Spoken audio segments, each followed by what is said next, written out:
మొత్తం కలిపి 30 కోట్లు 15 కోట్లు 50 కోట్లు అని ఎలా చెప్తాం?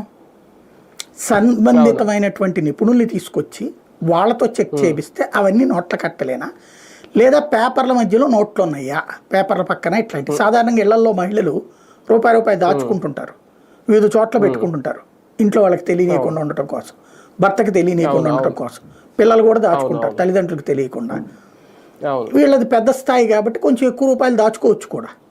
అట్లాంటి డబ్బులా లేదు నిజంగా జస్టిస్ వర్మ గారే దాంట్లో డబ్బులు దాచారా అక్కడ స్టోర్ రూమ్లో, అది ఇప్పుడు తగలబడిందా?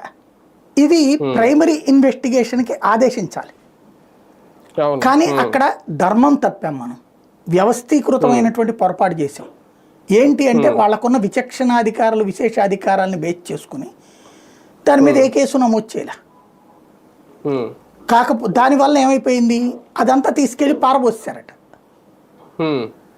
తర్వాత ఫైర్ డిపార్ట్మెంట్ వాళ్ళది అయిపోయాక అది ఇంకే దర్యాప్తు చేయలే, అవి తీసుకెళ్ళి డస్ట్బిన్లో పారేస్తారు ఆ మొక్కలు అవన్నీ.